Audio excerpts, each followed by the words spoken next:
Hello दोस्तों, स्वागत है एक बारी फिर से हमारे यूट्यूब चैनल मेडिकल ज्ञान में। तो दोस्तों आज एक और नए टॉपिक के साथ आपके सामने। दोस्तों आज का जो टॉपिक है वो है थ्रोम्बोलाइजेशन थेरेपी। थ्रोम्बोलाइजेशन यानी इंग्लिश में अगर हम बोले तो थ्रोम्बिसिस। ठीक है दोस्तों, तो आज हम देखेंगे कि थ्रोम्बोलाइसिस थेरेपी में क्या होता है। दोस्तों इसमें क्या होता है, थ्रोम्बोस जैसे जिस पर्पज़ के लिए हम थ्रोम्बोलाइजेशन करते हैं उस कंडीशन में पेशेंट को ब्रेन स्ट्रोक या हार्ट अटैक भी आ सकता है। दोस्तों इसको डिटेल में समझते हैं कि क्या होता है थ्रोम्बोलाइजेशन थेरेपी और ये किस कंडीशन में करवाई जाती है, पेशेंट को क्या सिम्टम्स रहते हैं और कितने टाइम में पेशेंट को थ्रोम्बोलाइजेशन थेरेपी करवा लेनी चाहिए। ठीक है दोस्तों, तो सबसे पहले हम सिम्टम्स देख लेते हैं। तो सबसे पहले हम सिम्टम्स देख लेते हैं कि पेशेंट को क्या सिम्टम्स रहेंगे कि थ्रोम्बोलाइजेशन प्रोसेस का ज़रूरत पड़ेगा पेशेंट को। सबसे पहले अगर आपका बॉडी बैलेंस अगर एकदम से आपके अगर बॉडी बैलेंस में चेंज है, आपका बॉडी बैलेंस नहीं में बन पा रहा है, अगर आप गिर रहे हैं साइड में, आप चल नहीं पा रहे हैं, उस कंडीशन में भी आपको स्ट्रोक की कंडीशन हो सकती है। दूसरी चीज़ उसके लिए आइज़, अगर आपका विजन एकदम से ब्लर हो गया है तो उस कंडीशन में भी आपको थ्रोम्बोलाइजेशन की ज़रूरत पड़ सकती है। फेस, अगर आपका फेस डेविएट हो गया एकदम से, अगर आपका फेस किसी भी साइड डेविएट हो गया राइट या लेफ़्ट, तो उस कंडीशन में भी आपको थ्रोम्बोलाइजेशन की ज़रूरत पड़ सकती है। वीकनेस इन आर्म्स, अगर आपके आर्म या लेग, अगर आर्म या लेग किसी भी एक साइड या राइट साइड या लेफ़्ट साइड किसी भी आर्म या लेग में अगर आपको वीकनेस है यानी वो आपका काम नहीं कर रहा है, उस कंडीशन में आपको थ्रोम्बोलाइजेशन थेरेपी की ज़रूरत हो सकती है। उसके बाद में स्पीच, अगर आपको स्पीच में अगर एकदम से आपकी स्पीच लड़खड़ा जाती है, स्पीच बोलने में डिफ़िकल्टी होती है, उस कंडीशन में भी आपको थ्रोम्बोलाइजेशन की ज़रूरत पड़ सकती है। अगर ये सिम्टम हैं दोस्तों आपको, अगर ये सारे सिम्टम में किसी में से भी एक भी सिम्टम है आपको, तो आप कैसे पता चले कि आपको क्या दिक्कत है। तो उसके लिए दोस्तों आपको क्या करना है, सिंपली अगर ये आपको कोई भी इनमें से एक भी सिम्टम आपको आता है तो आपको तुरंत हॉस्पिटल में जाना है और आपको इमरजेंसी में जाके एडमिट होना है। वहाँ पे जो डॉक्टर होते हैं वो आपको MRI stroke protocol MRI stroke protocol करवा के एक एमआरआई स्कैन करवाते हैं, टेस्ट करवाते हैं, आपकी जांच करवाते हैं।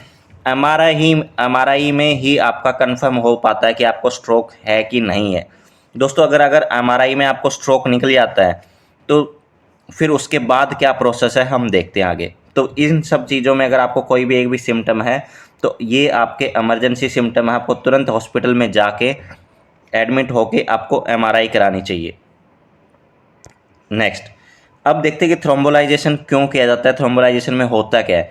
एक्चुअली दोस्तों जो हमने सिम्टम्स देखे, अगर वो आपको सिम्टम्स हैं तो उस कंडीशन में क्या हो जाता है, पेशेंट को या तो पेशेंट का जो ब्लड फ्लो होता है, ब्लड फ्लो जो होता है वेन्स में वो स्लो हो जाता है, या फिर ब्लॉक्ड हो जाता है। जैसे आपकी ये एक वेन है, इसमें जैसे ब्लड फ्लो कर रहा है आपका, या तो ये ब्लड फ्लो स्लो हो जाता है, यहाँ पे स्लो हो जाता है, या फिर यहाँ पे ब्लॉक हो जाता है, जिसकी वजह से जो ब्लड है वो आगे नहीं जा सकता। उस वजह से क्या होता है कि बॉडी में ब्लड की सप्लाई नहीं होने की वजह से आपको किसी न किसी एरिया में ब्रेन में कहीं ना कहीं आपको स्ट्रोक हो जाएगा। ठीक है, क्लॉट्स बन जाएंगे। ठीक है दोस्तों, ब्लड के क्लॉट्स बन जाएंगे। ठीक है, अगर ब्लड के क्लॉट्स बन गए तो दोस्तों आपको हार्ट अटैक भी आ सकता है उसकी वजह से। ठीक है, अब अगर आपको ये सिम्टम्स हैं तो इस कंडीशन में क्या हो गया कि आपको कहीं ना कहीं ब्लड में या तो क्लॉट बन गए या फिर कहीं ना कहीं ब्लीड हो गया।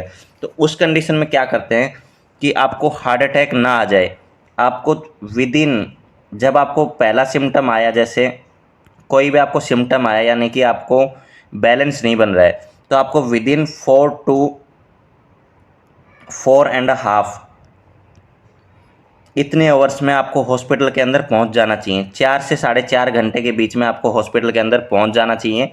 उसी बीच में आपके एमआरआई हो जाने चाहिए, ताकि जो थ्रोम्बोलाइजेशन थेरेपी होती है इसमें जो मेडिसिन जो डॉक्टर देता है वो कोई भी सिम्टम्स के 4 या 4.5 घंटे के अंदर अंदर उसको देना होता है, तभी वो अच्छे से दवाई जो है वो काम कर पाती है। ठीक है दोस्तों, तो 4 से 4.5 घंटे के बीच में आपको हॉस्पिटल के अंदर पहुंच जाना है, तभी ये दवाई अच्छे से काम कर पाएगी।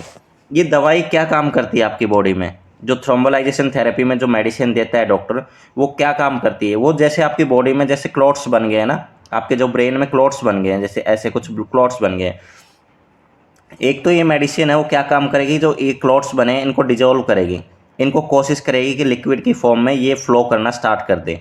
ठीक है। दूसरा क्या करेगी कि अगर आपका ब्रेन है, जैसे ब्रेन है, ब्रेन में ये क्लॉट्स बन गए, इनको डिजोल्व करने का काम करेगी, और कहीं इनकी वजह से क्लॉट्स ना बन जाएं, उनको रोकने का काम करेगी, उनको रोकने का काम करेगी। तो उस कंडीशन में क्या होगा कि पेशेंट को सर्वाइव करने में आसानी हो जाएगी, हार्ट अटैक की कंडीशन नहीं आएगी पेशेंट को। ठीक है दोस्तों, तो ये आपका जो थ्रोम्बोलाइजेशन थेरेपी का मेन जो काम है वो ब्लड क्लॉट्स को डिजोल्व करना है, और जो ब्लड क्लॉट्स और बनने वाले हैं आने वाले टाइम में उनको रोकने का है। ये एक मिनिमली इन्वेजिव प्रोसीजर है। इसमें क्या करता है डॉक्टर, आपको एक कैनुला लगाता है, कहीं पर भी आपको आर्म में या रिस्ट में एक कैनुला लगाता है, कैनुला के थ्रू मेडिसिन पुश करता है। तो मिनिमली इन्वेजिव प्रोसेस है ये। ठीक है दोस्तों, अगर ये थ्रोम्बोलाइजेशन नहीं करते हैं तो उसका आपको हार्ट अटैक भी आ सकता है, स्ट्रोक भी आ सकता है दोबारा से, और आपको पल्मोनरी एम्बोलिज्म भी हो सकता है, जो कि तीनों ही जानलेवा हैं आपकी। ठीक है दोस्तों, इसके लिए थ्रोम्बोलाइजेशन के लिए कोई सर्जरी की ज़रूरत नहीं होती, थ्रोम्बोलाइजेशन में कोई सर्जरी नहीं की जाती है। अगर कोई और दिक्कत है पेशेंट को तो उस केस में सर्जरी डॉक्टर रेफ़र कर सकता है। इस कंडीशन में आपको देखता कौन है, इस कंडीशन में आपको जो एडवाइस करता है वो न्यूरोलॉजिस्ट होता है। न्यूरोलॉजिस्ट के अंदर आप एडमिट होते हैं। ठीक है दोस्तों,